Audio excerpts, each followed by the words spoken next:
Well, hey everybody. It's the 20th day of March 2025. I'm Jan Erickson, and this is As Above, So Below.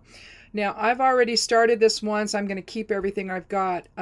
My computer got jumpy. I had to reboot. So um, if I let that go, even if it smooths out, it's just going to continue to do that. And when you see the video, it's going to do that. So that's why I usually just end up having to reboot the computer.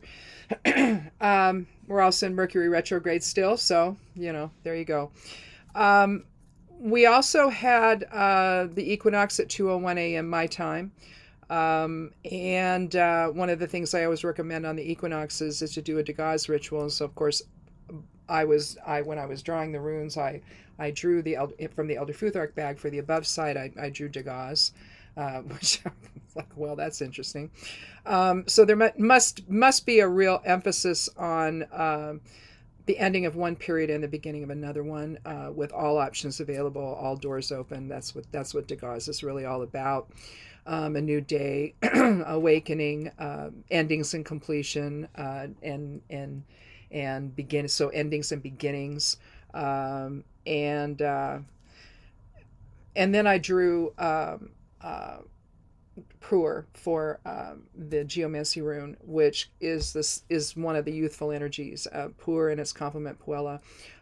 Pur is the little boy energy, Puella is the little girl energy, and so you're looking at superficiality with Puella, but with Pur you're looking at both have a scattered focus, but little boys can be a little more difficult to control at times than little girls can be, and so sometimes they're aggressive if controlled.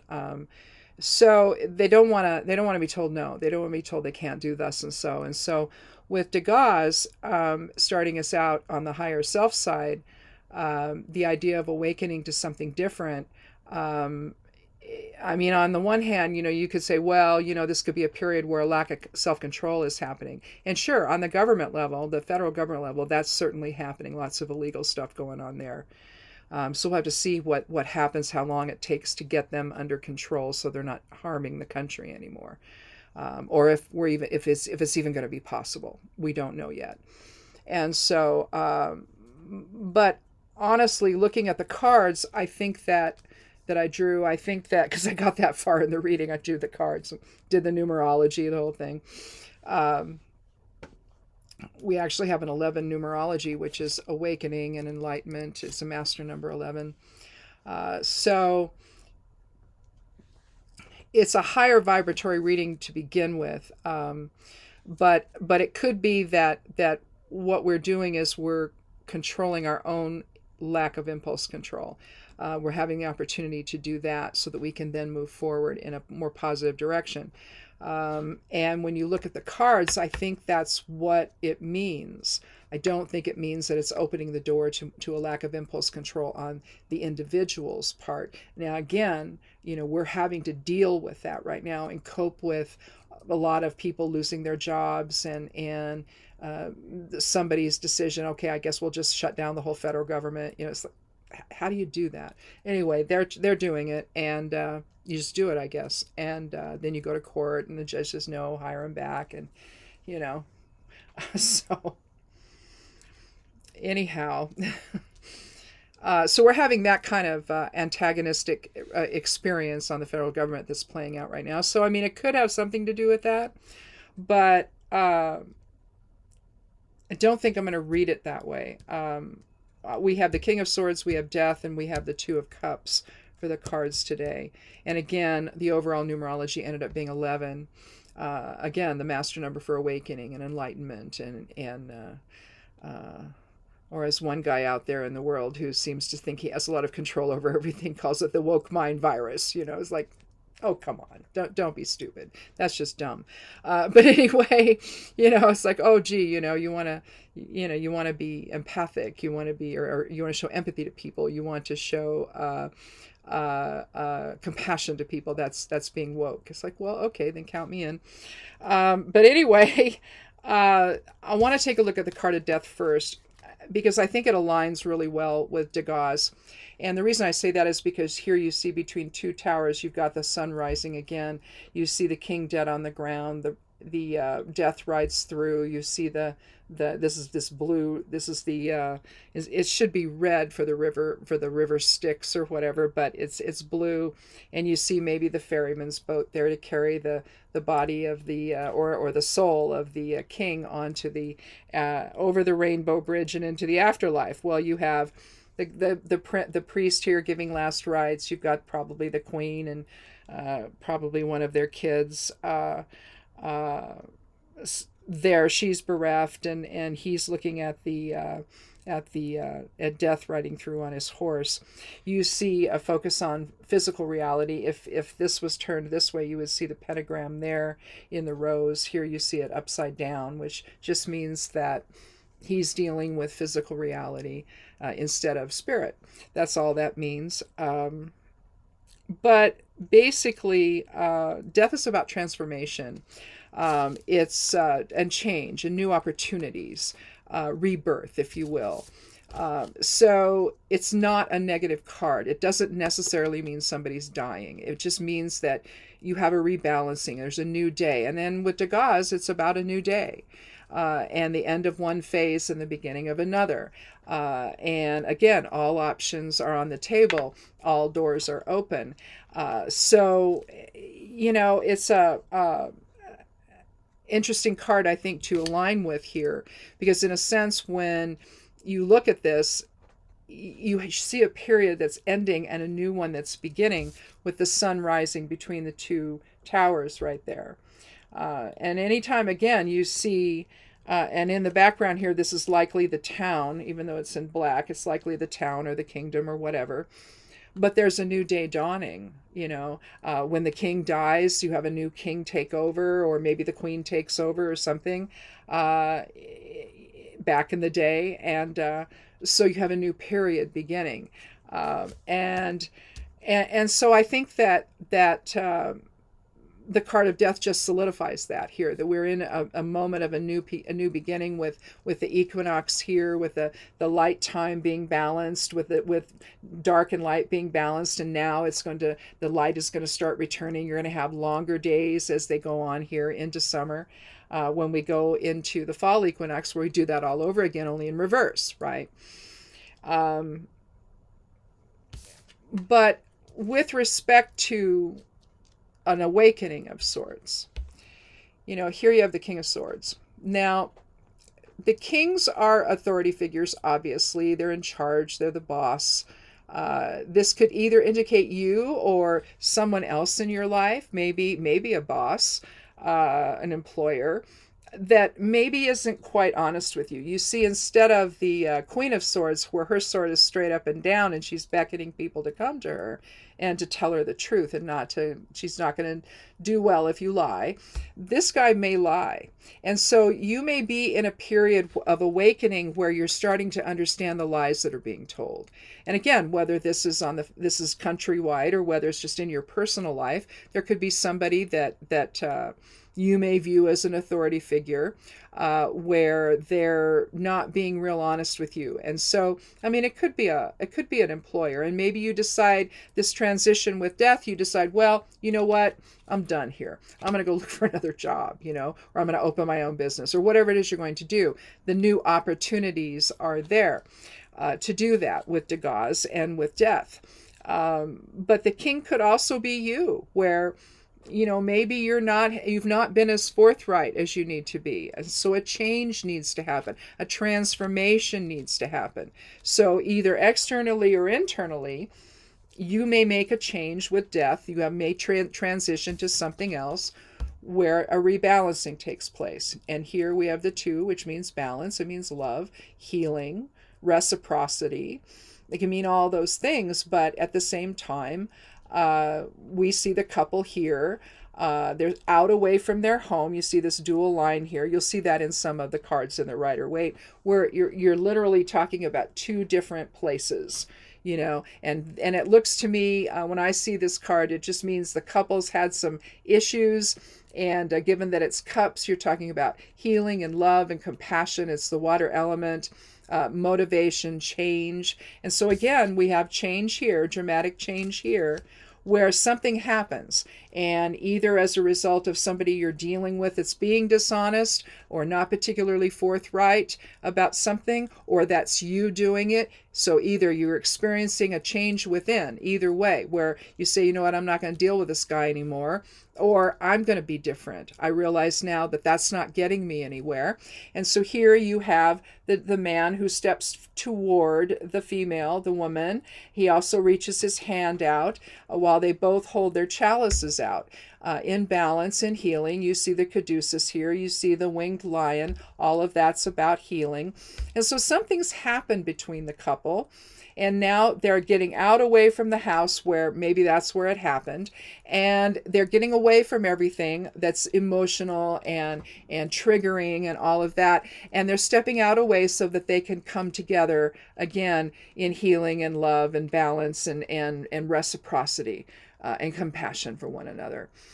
To extend that. But I see him, the projective energy, the masculine energy, initiating that contact, initiating that healing, initiating the rebalancing. And so I think with the 11 numerology for the reading, I think we're really looking at awakening to something new, either something about yourself that maybe has not been as honest as you need to be, maybe with a partner even.